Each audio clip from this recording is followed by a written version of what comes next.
Good afternoon to everyone. Al Hutchinson here with Visit Baltimore.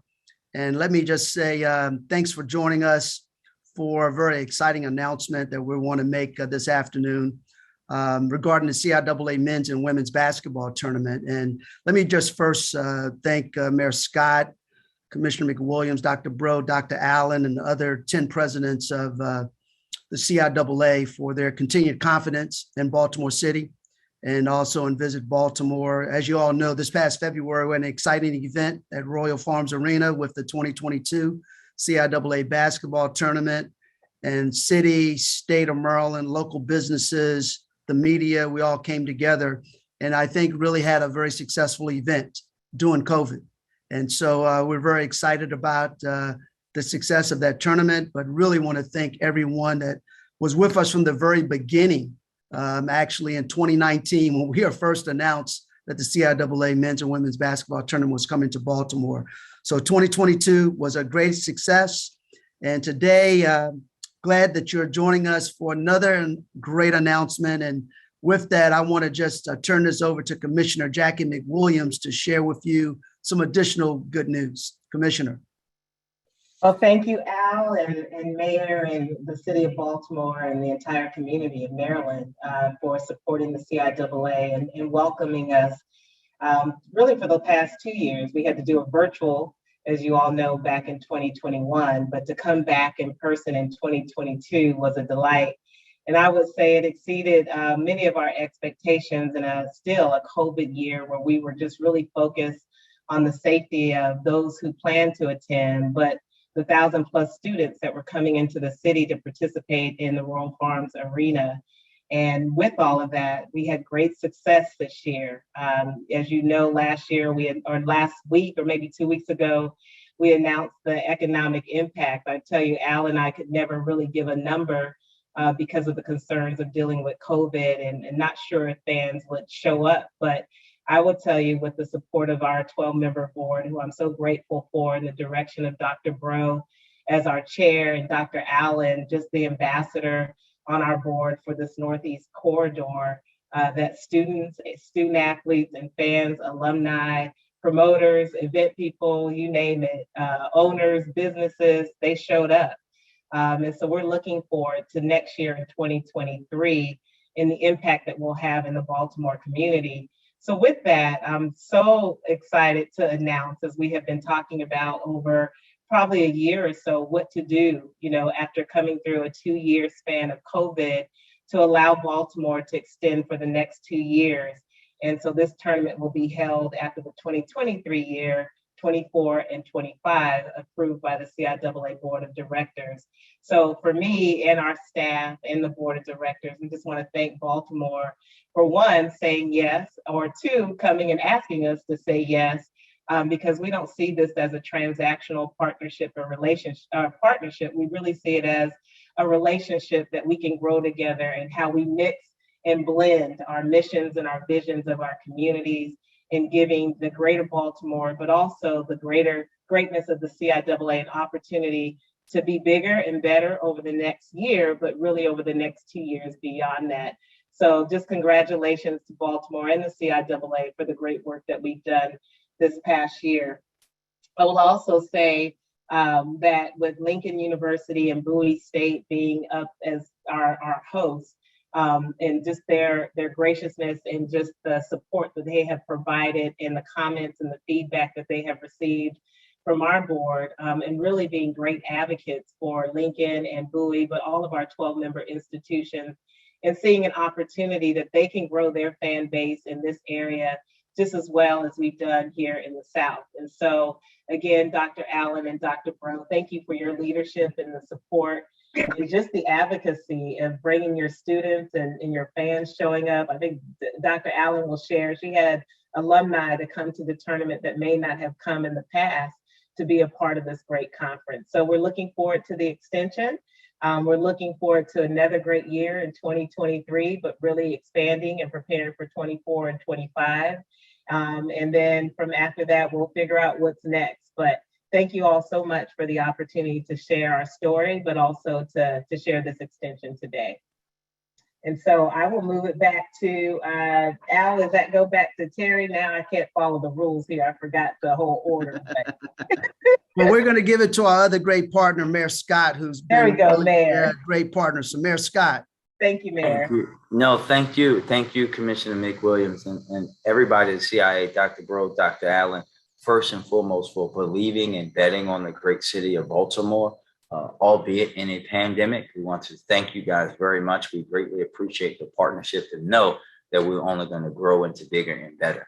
I think we all know it's safe to say that the 2022 CIAA was a resounding success for everyone involved. I really want to thank everyone who made it possible. Commissioner McWilliams, Dr. Bro and Bowie as the host university, all the universities involved, Dr. Allen as one of the ambassadors for this region, Al and the team at Visit Baltimore, Terry Hasseltine at Maryland Sports, our great city services team who was outstanding. We're going to do it again in 8 months, but they set the standard for what is operational excellence. Our incredible volunteers who we want to thank for their time, right? And their dedication, showcasing our Baltimore renowned charm and hospitality. We could have not done it without them. And all the residents and visitors who not just showed up, Madam Commissioner, but showed out for the CIAA tournament. Together, we showed truly to the country that Baltimore and the CIAA go together like crabs and obey, highlighting the shared commitment to Black excellence between one of our nation's oldest HBCU athletic conferences and one of its blackest cities. It really has been a match made in heaven with that total economic impact of $19.6 million, 66,000 attendees over the 5-day tournament. We see the hotel revenue over an estimated $3.2 million, which is the highest hotel revenue for the last weekend in February since 2015. And the average daily room rate for the period was the highest since 2007.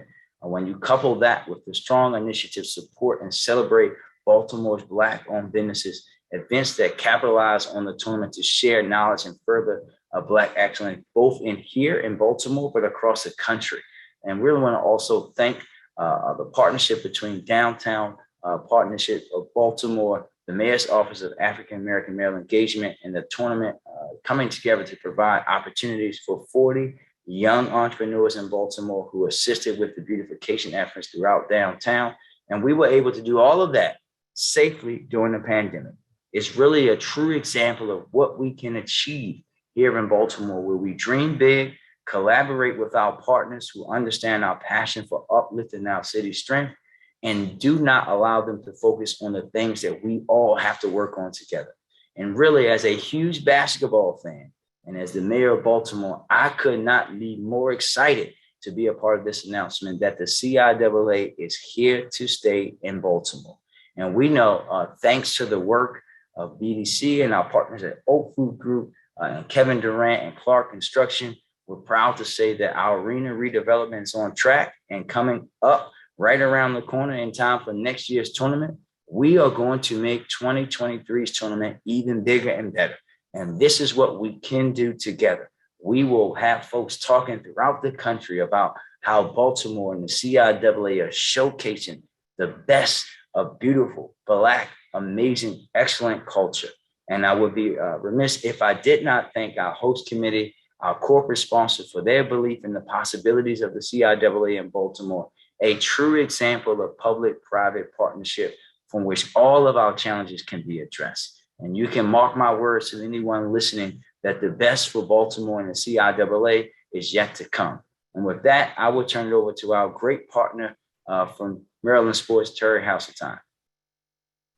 Well, thank you, Mayor. I don't know where to start after that great, conversation piece. First of all, I want to thank Commissioner McWilliams and the team at the CIAA for, choosing Baltimore and Maryland as your host for the men and women's basketball tournament for not only next year, but the extension as well.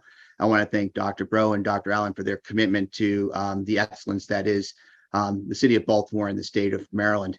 It is a partnership that the mayor mentioned and the commissioner mentioned that makes this thing so special for the state of Maryland and the city of Baltimore. It brings the cultural opportunity along with a academic opportunity as well as an athletic opportunity under one umbrella over a week of festivities throughout the entire city of Baltimore. The mayor hit on the economics. That's just a small piece of the equation. It's about the cultivation of great partnerships and working with a conference that exceeds excellence led by Commissioner McWilliams. It's about partnering with one of our, great institutions and bringing an opportunity to the state that if it weren't for their partnership, we wouldn't be able to pursue. It's about partnering with the city and our partners at Visit Baltimore to ensure that the guest experience and that the spectators here in Baltimore, Maryland have a great experience. But when it's all said and done, this is a great event that contributes to the greater outcome of the things that the state and the city want to do together. It's a way of bringing people together to celebrate under the auspice of a basketball tournament, but really to celebrate the cultural experiences that only Baltimore, Maryland can bring to the table. And we are so excited from the state perspective to expand our sport tourism portfolio by including another, couple of years of the CIAA basketball tournament coming to the city of Baltimore. We enjoy this experience. We enjoy being a partner in this experience, and we enjoy seeing the young men and women who are coming to this community get a world-class experience and a world-class opportunity to showcase not only their basketball skills, but all the ancillary events where they get to communicate and articulate what they want to do in life and how they're going to contribute to our society once they graduate from one of these prestigious institutions of the CIAA. So from the state's perspective, game on. Let's make it 20 years, Commish. But I know we can only get 2 this go around. But here's to the CIAA coming back to Baltimore, Maryland for another couple of years. And thank you for the partnership in the city. Thank you for the partnership of the CIAA. And the state is here and ready to play. So together as one, as we say, right, Al? Absolutely, my friend. And can I send it back to Al? Thank you, Terry, and thank you, Mr. Mayor. You guys' comments are right on the money, and this is exciting because it is about basketball. It's about celebrating great basketball and a great conference like the CIAA. But as everybody said, it's more than that. It's community. It's a business opportunity. It's about celebrating great brands, CIAA's brand, Bowie's brand, Lincoln's brand, Baltimore City's brand, state of Maryland, because all of us at the end of the day about really increasing our footprint so more students will attend these great institutions. And the economics is a big part of the story, no doubt. It's not all of the story, but it's a big part of the story. So I would tell you, we did partner with Tourism Economics to deliver the economic impact report for 2022's tournament. And just full disclosure here, both the commissioner and we didn't really know what the return would be, right, Commish? We're doing an unprecedented time dealing with a pandemic that none of us on this call have ever faced before. We had some folks who were on the fence about attending the tournament due to health reasons, and that's a great reason not to attend the tournament. And we really didn't know. And then Omicron, exposes themselves in December right before the tournament. So this was a really, really tough one. But I can tell you at the end of the day, and Mr. Mayor, you've alluded to some of those great numbers, but I will say to you, it was a success story. When you look at what Tourism Economics came up with over the week, $19.6 million in total economic impact, the first year of the tournament here in Baltimore during a pandemic. And when you contrast that with the first year of the tournament in Charlotte in 2006, no pandemic, it was $15.6 million. So I think all of us, if we're very honest with ourselves, just looking at that data point, that's a win. But then you look at the jobs created, 1,159 jobs created due to the tournament, 1.9 million in tax revenue for both the state and the city of Baltimore. That's a big news story. And you overlay that with the hotel numbers that Mayor Scott shared with you. That's a really success story when you look at the financials. And so we were pleased with that. And when you look at every dollar spent for this tournament, there was almost $4 in return. It was actually $3.73. Again, a great data point, a great success story. And what I will leave with you is, and Mr. Mayor knows this, but when we went after the tournament, we said we're going to celebrate basketball. We're going to celebrate the great city of Baltimore, but there was no way we could do that without celebrating our Black-owned small businesses here in the community. And we're very pleased that the data point on that, all the businesses, a little over 100 minority-owned businesses that participated, but a little more than $1 million was spent to support those businesses so they could have a seat at the table and really benefit from the success of the CIAA tournament. We had to do this to include our small business owners here in Baltimore City so they could hire people, they could benefit from everything that the tournament has to offer. So just financially, it was a great win. I really want to thank our local businesses who stepped up to raise money. A little more than $1.2 million was raised by a number of businesses here in Baltimore City that we're very thankful for that effort, because it could not have happened without the support of a number of our local businesses. So, Mr. Mayor, again, thank you for your support. Lieutenant Governor Rutherford, Governor Hogan, the entire state of Maryland for their support. But this has been a really, really big economic engine driver for Baltimore during a very slow need period historically for our city. So we thank you for all of that, what you do. And one of our biggest supporters of this tournament could not have happened without Dr. Bro's leadership. Everything she does at Bowie State, of being the chair of the President's Council with the CIAA. We really are grateful, Dr. Bro, for everything you bring to make this tournament a great success. So let me turn it over to you, Dr. Bro, because I know you have a number of things you'd like to share with us. Yes, I do. And let me begin by sharing my excitement.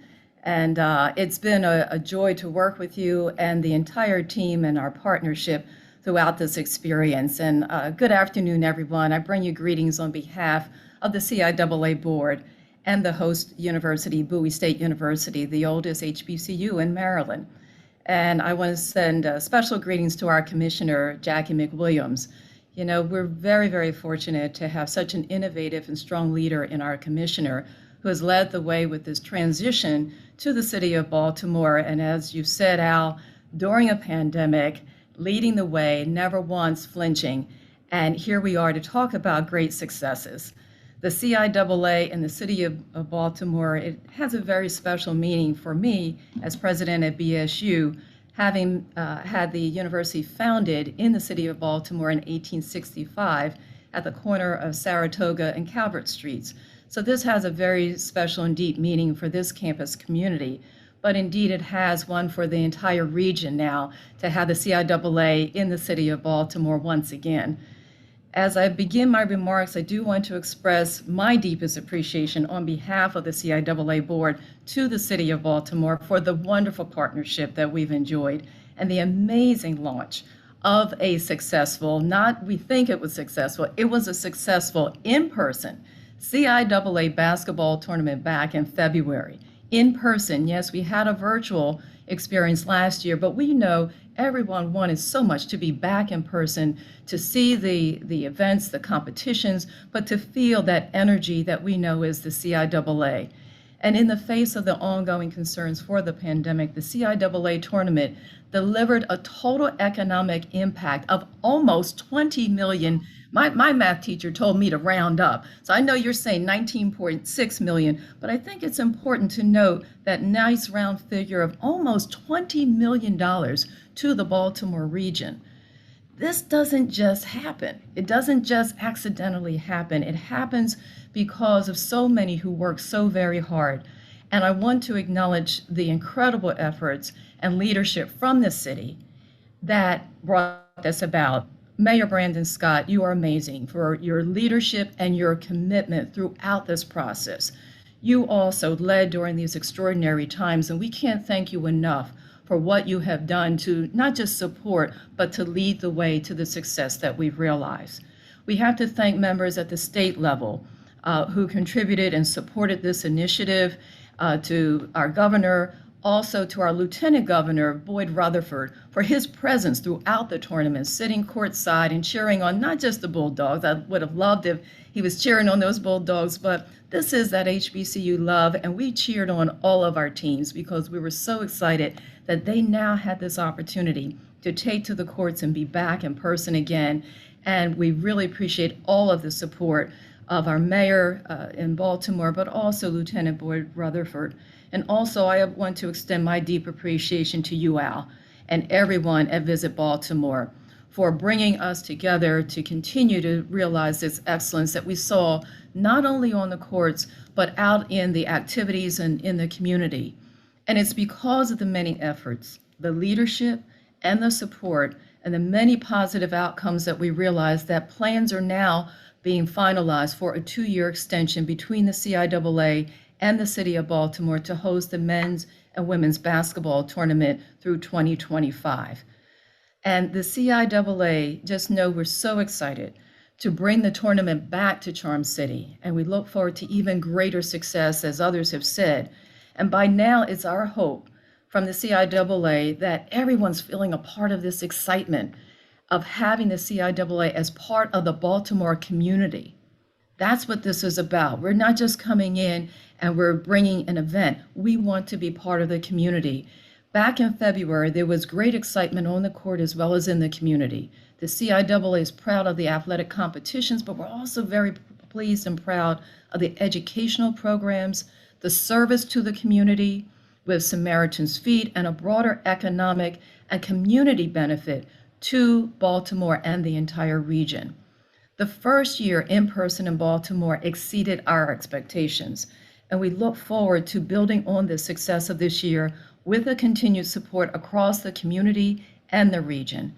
Our success was a direct result of the leadership and strong support system provided throughout the city and with state officials as well. So we recognize all who contributed, and we look forward and just know we are excited about celebrating our universities, our student athletes, and our alumni during future tournaments. We also look forward to enjoying everything the City of Baltimore has to offer, and there's a great deal that's there. And so I'm looking forward, Mr. Mayor, to more crabs as well. And so that's a promise I heard from you. Thank you, Mr. Mayor. Thank you, Al. Thank you for the entire partnership, Maryland Sports, Terry Hazeltine. And so it's now my honor and my pleasure to introduce my fellow colleague, a member of the CIAA, the president of the first HBCU degree granting university, President Brenda Allen. Thank you, Dr. Bro. Good morning, everyone. I guess it's afternoon now. I just want to begin by thanking Baltimore for a wonderful, wonderful CIAA 2022 tournament. Part of that is because my women brought home the championship trophy, and we're coming back to try to bring both of them home this year, but the first time. And I like to think that part of that success had to do with the tournament being in Baltimore. For the first time, my alumni base was 4 times as many as I've seen come to Charlotte. I had alumni come all the way from California because they knew that they would see some of their friends from New York and Connecticut and Massachusetts who they had not been able to see before because we gathered strong in Baltimore. So I want to thank you for having us there and for showing us a great time. For many people, the knowledge that Lincoln University and Cheney University, the 2 first, the oldest historically Black colleges in the nation, are the only 2 HBCUs located above the Mason-Dixon line. And so for many people who live north of the Philadelphia area, the idea of an HBCU, the success, the impact is not well known. But one thing we do know is that for African-American people, having knowledge of a historically Black college is related to degree completion in that community. And so having something like the CIAA so close to an area where people don't have access to that knowledge is really great. And so I'm hoping that as we partner for these 2, 3, 4, 20 more years, that we'll be able to bring busloads of students down from Southern Jersey and the Philadelphia area so that they can have an opportunity to experience the impact of these amazing colleges and to understand where they can go in life and to see role models that really set a path for them. And so it's just a day trip from Philadelphia or New Jersey down to Baltimore. So I think more than just bringing our alumni base together, we are opening up a world of historically Black colleges to communities that are in need of knowing where they can go. And we have nothing but great role models and images of what it looks like to be successful, not just as athletes, but also as athletic athletes and scholars. And so thank you for the opportunity. Looking forward for the next 2 to 3 to 20 years. And definitely know that Lincoln will always be your partner. Thank you. And I think I turn it back over to you, Al.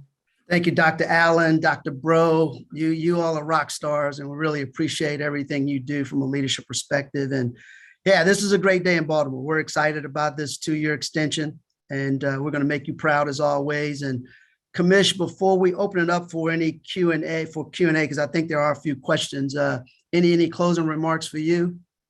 Yeah, I would just tell you, I couldn't work for a better conference and a greater group of leaders who are just as passionate about this conference, but the athletic and the academic experience and community experience that this conference can bring way beyond just the court.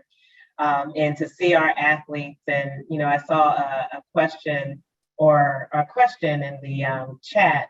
The one thing that we focused on as a board, as a conference, as an LOC working with Al and the community health professionals was public safety and the health and safety of our student athletes. As I said, the financials will work itself out, but if we didn't take care of those most important things that are in our community, that we wouldn't have a successful tournament. And we did that. We focused our priorities on the health and safety first, the public safety is part of the first, and then every other thing for the community impact absolutely happened the way that it was supposed to. From how we did COVID planning for all of our championships, not just basketball, testing requirements, all the requirements that were needed that were already happening, and some communities were relieving that, but the conference did not, because of the sensitivity of we know that COVID has and the impact it has in our community. So I'm really thankful that our pillars of tradition and leadership and community that's how we live and breathe 365 days in the CIAA.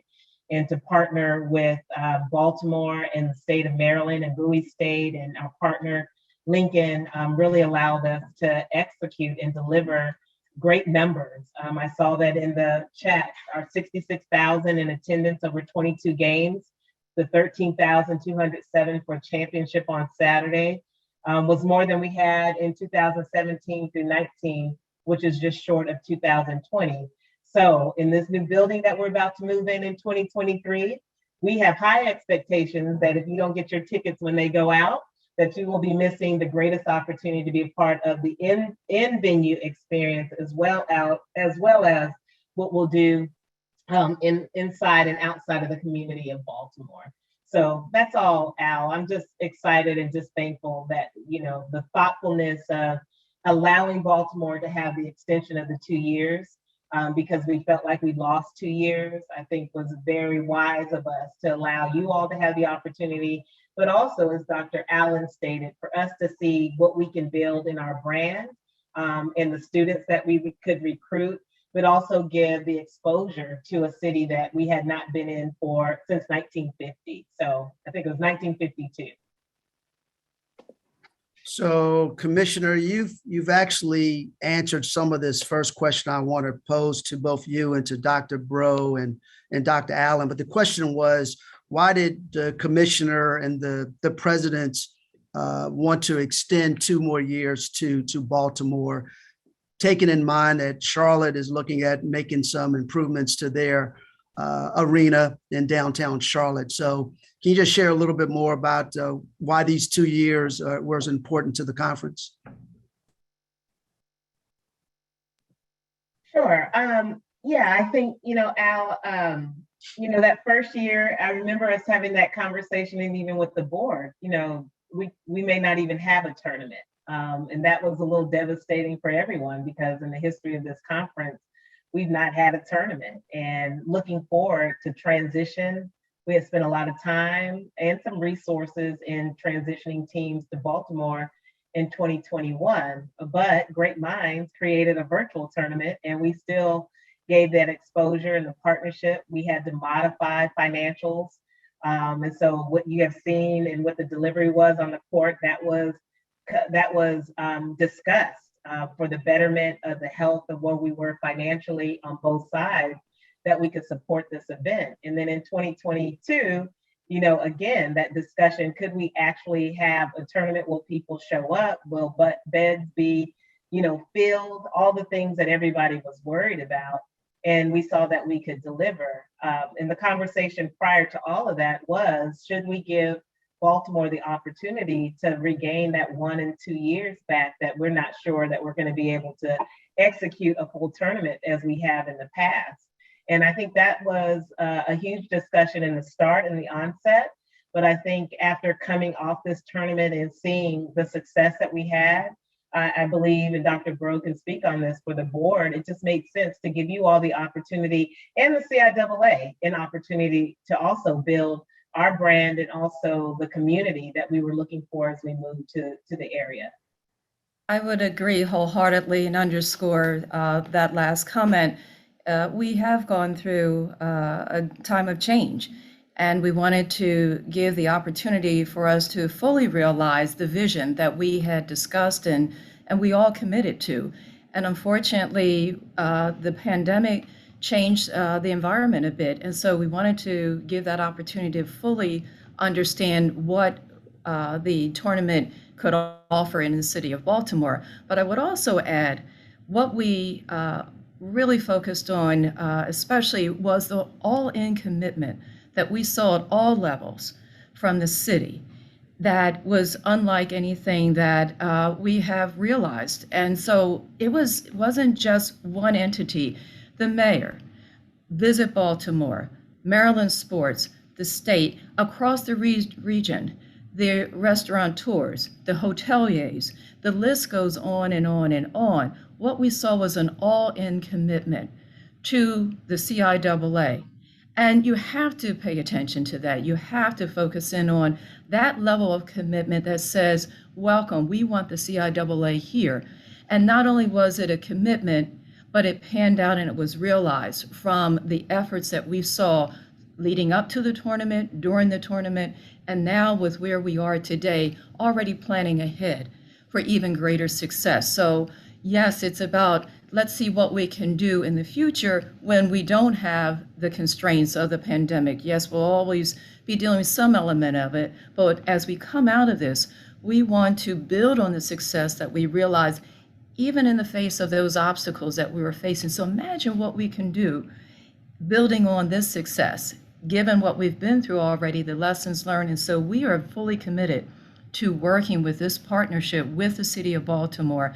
We want to be part of the economic driver in this area. And I believe that's a valuable partnership that we have yet to realize as we come out of this pandemic. So let's realize the vision. That's where the focus has been with the board and the commitment that we've seen. We're very thankful for everything that has been committed by the city and the leadership that we've seen throughout this process.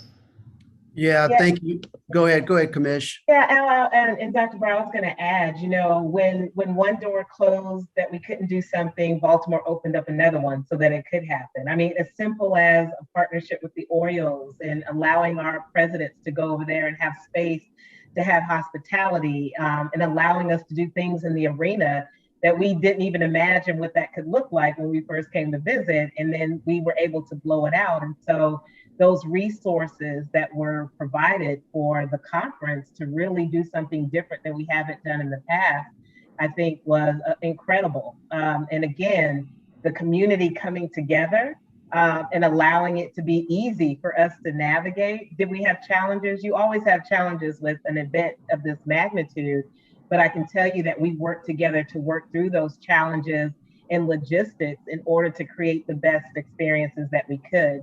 There's a lot of learnings from this year that we know that we'll modify together and collectively with movement. I mean, at the last minute, graciously, the city was like, let us provide bus transportation. We had no idea that people were going to show up the way that they did and buses would get caught up the way that they did. But I guarantee you, if that's provided next year, it'll be done differently. You know, whether it's hotels and any issues that we heard, what I can tell you from what I've heard from fans, regardless, they had a great experience. Hotels were accommodating. They were gracious in making up what they missed out on. And so I do think all the things that you may have heard wasn't a whole lot of negative, but it really gives us an opportunity to fix or to make those things better for our fans and for the people who even came to our fan fest. I mean, you know, first time not being a part of a CIAA tournament and the community from cheer to band, young people getting that exposure that they may have not ever gotten before was incredible for me to see and to watch and to talk to parents and to hear them on the news station and to tell their own stories of why this tournament is so important. And do we have more work as we try to get the message out to the community? We know that regionally, Al and I have talked about this, that we're doing our best. We need people to follow us on our social media platforms, follow the city so that you know what's going on. We have new updates every single day. But if you don't follow it, then how do we get out to make sure that those who don't have access to that know how to be a part of the tournament? And then lastly, I will say, which is most impressive, you know, the job opportunities, but the way that we've worked with our minority and owned media, but also businesses.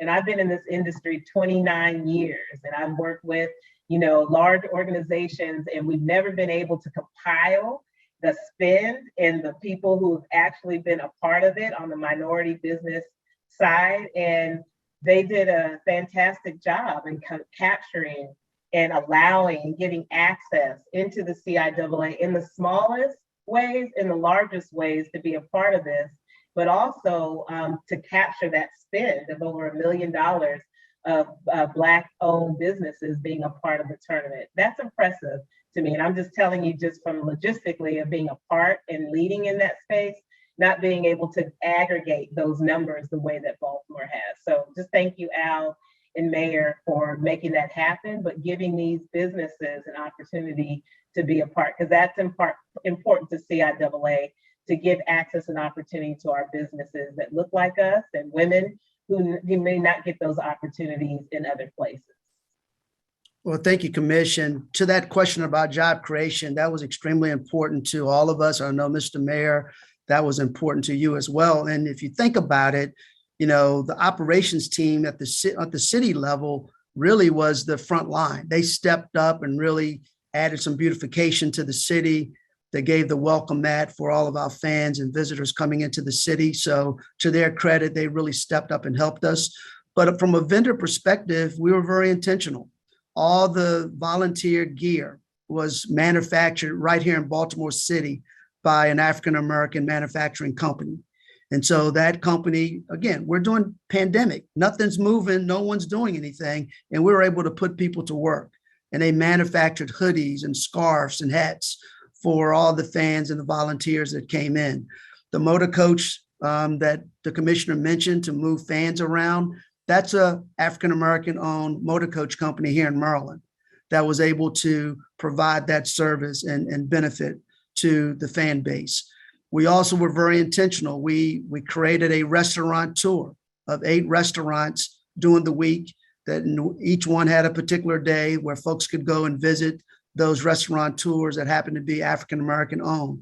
We want to grow that next year. So we're at 8 now.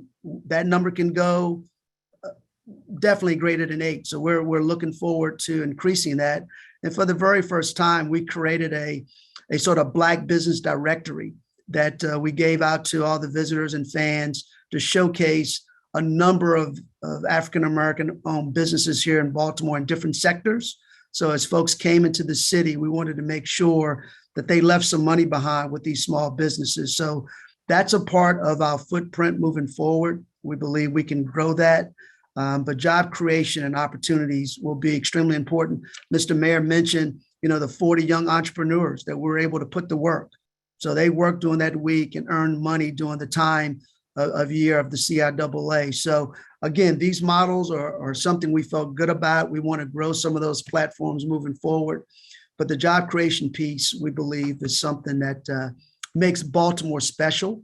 And I think the presidents and the commissioner really saw value in that. Kelly, I know there are a number of questions, and Mr. Mayor, you can go. I'll stop there. No, Al, I was going to ask if you guys wanted me to take this one about the safety. Absolutely.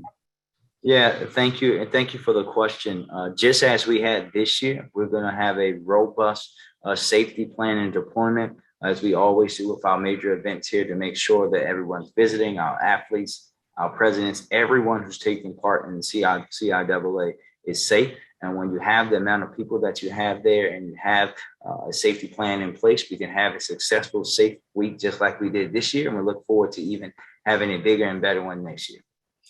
And then on that question, Mr. Mayor, we also, for 3 months leading up to the tournament, we convened a public safety meeting with Baltimore Police Department leadership, speaking with the public safety leadership at the 12 institutions. So their chiefs of police on each college campus was a part of a conversation with the local BPD here in Baltimore. So again, it was a lot of thought put into this.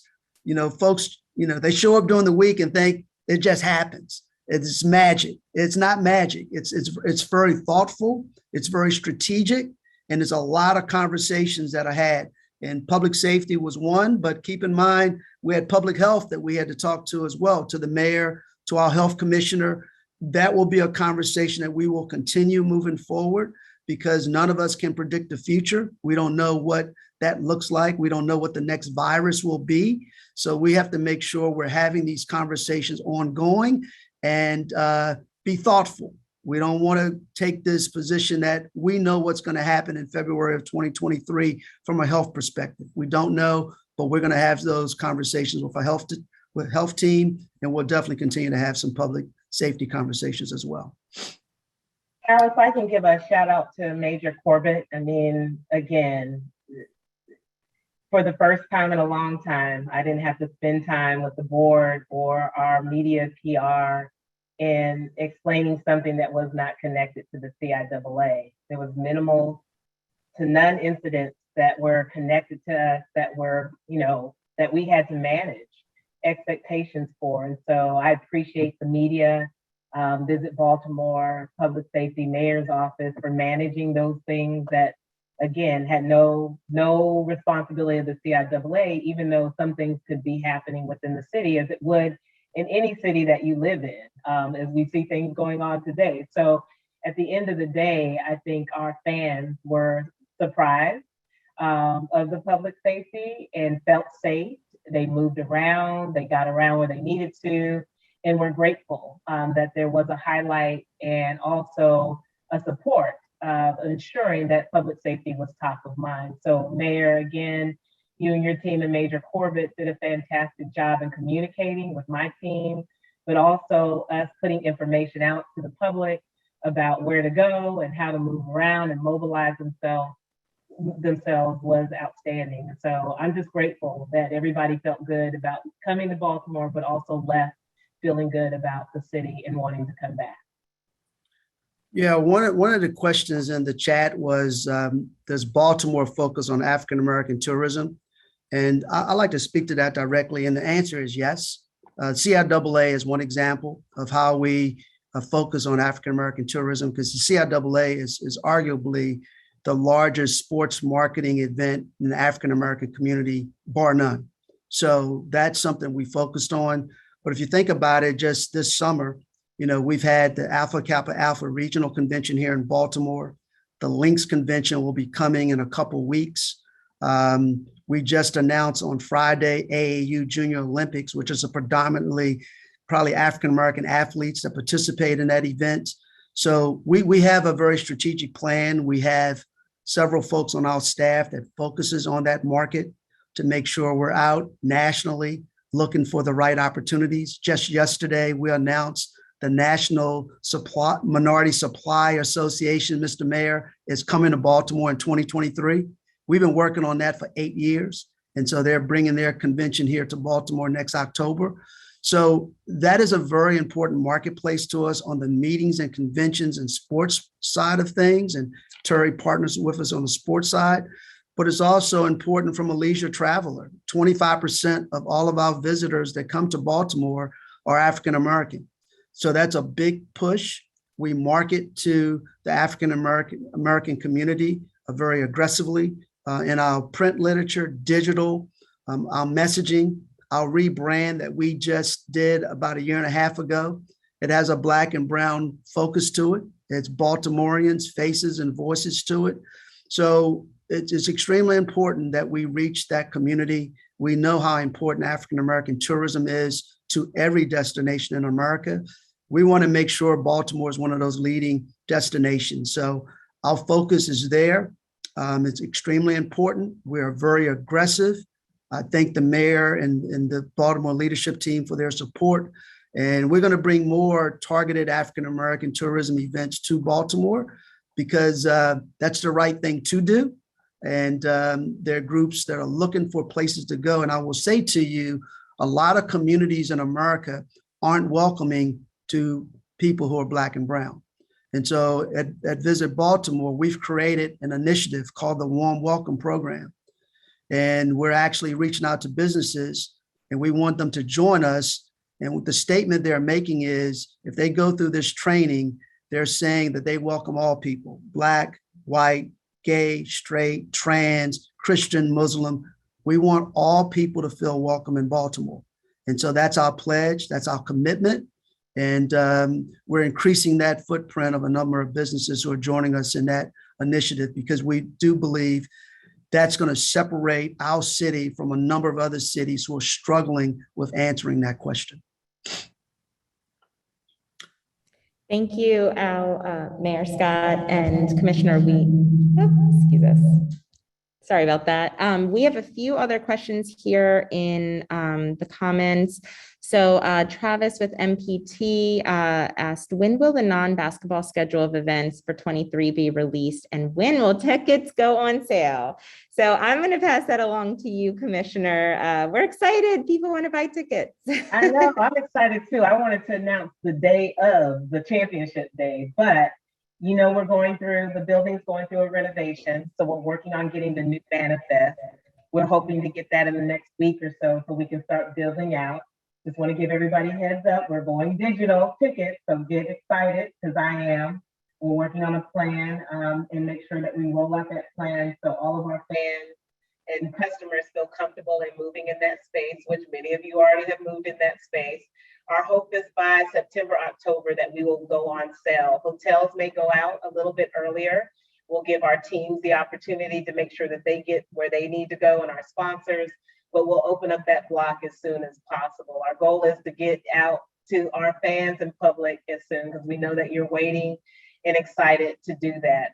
Our hope is to be, once we get through this year, given that we're going into a new building, we're going to continue to be creative in how we package hotels and tickets and events, working with Baltimore and the whole events. We give ourselves to August to figure out and make sure that everything that we've done last year, we're going to continue to do it. If there's any new events that we'll add. So we'll roll that out as well this coming fall. So just stay tuned. Again, if everyone follows us on the CIAA Sports, go to our website if you don't want to download the app, but you can find all the information and updates on our tournament website and changes that will be coming up hopefully this summer, late summer and early fall. I want to thank Travis Mitchell, who further down in the chat also put in there the schedule that they will begin with Maryland Public Television, their coverage in depth from September 5th through the 11th. So we've noted that and we thank you, Maryland Public Television and Travis Mitchell for that. Thank you. Just piping in here, we've got some questions in the Q&A. First, I want to thank everyone for being here and for your questions. The next question coming up is, what goals do we have in mind to up our game in the coming years? Well, that might be directed to the commission, myself, but look, we have a roadmap now. We went into this sort of trying to figure this out, but we have a roadmap. We know what worked, what didn't work. And I think from a marketing standpoint, one of the things that Visit Baltimore is going to do, we're going to look to maybe bring an additional marketing outlet on board to help us, maybe one that's very focused in the African-American community to help us get our messaging out even further and deeper. So we're going to start that really, really soon to make sure that's happening. But we're encouraging everyone on this call, your followers, your fan base, help us to get the message out because we know that a lot of folks were on the fence last year, and we know that the fans left Baltimore very excited. They went back to their communities and they're telling people you have to go to Baltimore the last week in February. So I believe and predict we're going to have way more fans in Baltimore next February than we had this year. So we just got to get ready for that. And I think that's going to be important. So marketing, we're going to continue to do. We're going to be on CIAA campuses for football season, for homecomings, similar to what we did last year. We're probably going to do a couple key basketball games leading up to the tournament that we can get the message out. But we're not only going to be in this region, but we'll go down to Virginia. We'll go down to the Carolinas as well to spread the word in conjunction with the commissioner's team. We're always want to be in alignment. Visit Baltimore is not going to do anything out of alignment with the CIAA. We have to work in lockstep because, as the commissioner always says, this is a partnership, and that's what it will be. So we're going to use their marketing resources, their PR team. Visit Baltimore is getting ready to bring on a new PR team that's going to be able to help us to create some new stories as well. So we're excited. I believe this is going to be 2023's tournament, Mr. Mayor. It's going to be the best yet. It's going to be a really great event for the student athletes and for the CIAA. So we're going to be getting a serious marketing message and partnering with a lot of our local folks as well. Baltimore Times, thank you for everything you've done to help us. The Afro has been a big supporter, and we're going to continue to benefit from a number of our local institutions that can help us spread the word. I agree with Al. I think, again, the schedule will always evolve. Because we did it doesn't mean we should continue to do it. I think that's an evaluation that we look at constantly. But really, I'm always going to be focused on the student athlete experience inside the building, making sure that they have the greatest opportunity to play the game that they love, to crown a champion, and make sure that atmosphere for students and alumni and fans feels good. It felt really good to be in the building and feel the presence of our students and our alumni this year, and just the collective community about HBCU. So even if your team didn't win, we were still cheering on those who were still in the game, and that's CIAA. And so I think you will continue to see all the entertainment and those things that are fun to culture and community and venue. I think externally we'll continue to work with Baltimore and the HBCUs in the community to make sure that they're engaged and involved and feel like if they can't get to the game, they have a place to be present through CIAA, whether it's a convention center or an event that we hold. So those things are always going to be managed. I did see a question in here regarding the economics. We're still working on our agreement for this 2-year, very near and dear. We both know that we've had to cut the last couple of years because of COVID, but I can tell you with the new partners that have got on, that was waiting on the sideline to see what happened this year, want to be a part of the tournament.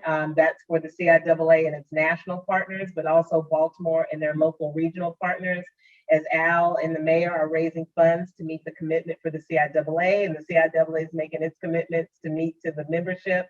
And so we're working collaboratively to ensure that we have the resources in place to meet those expectations. So it is an exciting time, but I will tell you the schedule could look a little different than it did this past year because of our collaborative efforts and how we're meshing and partnering together with our partners locally, but also nationally. Great. And then that goes into the question of, is Baltimore planning to increase its contributions? I know that there's an agreement in place.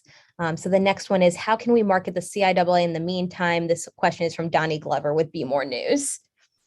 To help, and what can we do in the Black press to help illuminate this marvelous event?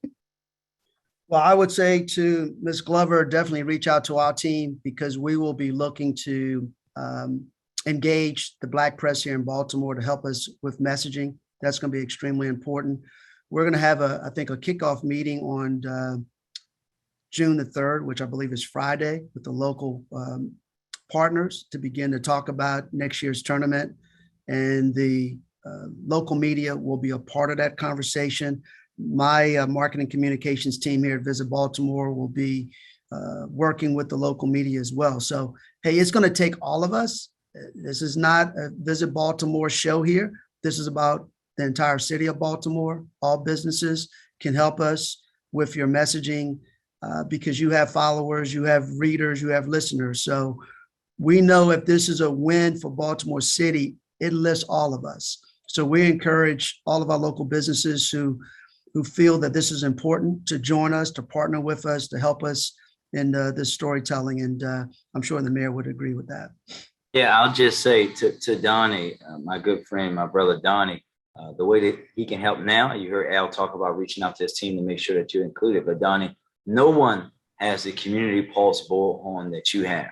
So you're starting to tell folks right now that the CIAA has been extended in Baltimore. It's going to reach people who are going to be reaching out to figure out how they can get involved and what they need to do to help us make this successful. So I'll just add on to simply say that, in addition to what Al said, to make sure that we connect you with all of our teams to get you involved. May I just add, from the educational standpoint, our model is student athlete. We want our students to, first and foremost, get an excellent education, and that's what our member institutions are about. And so to Donnie, I would say, could you please do what you can to raise awareness about the excellence we have on each one of our campuses, with academic excellence as well as athletic excellence. The combination of the two has prepared our students very well for success beyond completion of their degrees. So that's where I would ask that you, in addition to the other comments that I fully agree with, please help us to raise the awareness about all of the value that we provide to our student athletes and the rich experience that it offers. That's very uniquely positioned in higher education. To have HBCUs come together in this athletic conference is quite unique, with the amount of excellence we have on the courts, but most importantly, in academics, where they're able to excel, and they do so when they graduate. And at the tournament, we get to culminate everything that she says. I mean, everything. I mean, with the Career Day Expo, with High School Education Day, with all of that. I mean, and our partners are looking for students in the community from our institutions to get internships and jobs. Our institutions are looking for the students in Baltimore and the greater Maryland to come to the 12-member institutions and our campuses. And so the greatest exposure that we have to make sure that all 12-member institutions, all 3,000 student athletes are highlighted, all 12 leaders of our conferences, the tournament is where we get to culminate all of that right in the city of Baltimore. So it's exciting because, again, I like to run basketball and championship events, but I do understand that we have a greater responsibility way beyond the game. But I will also say, realistically, we can't do everything, but please believe we try. So we don't get to you, don't take it personal. Reach out to Al, reach out to the mayor or to our office, and we always figure out if we can. And it just may be timing, but on the most part, I think we're doing a really good job making the greatest reaches that we can in this atmosphere, but also with the resources that we have and the opportunities that have been made available to us. Awesome. Thank you all. Thank you so much, Commissioner Williams. Well, I think that gets to the end of our press conference. Both myself and Ari are available if the media have any additional questions. Thank you all for participating, both media for attending, your thoughtful questions, and our incredible panelists. And we will be sending out a taping of this by the end of today. So media, more to come. Thank you. Hey, a big thank you to everybody. Really appreciate it. you. We're excited. Let's go do it.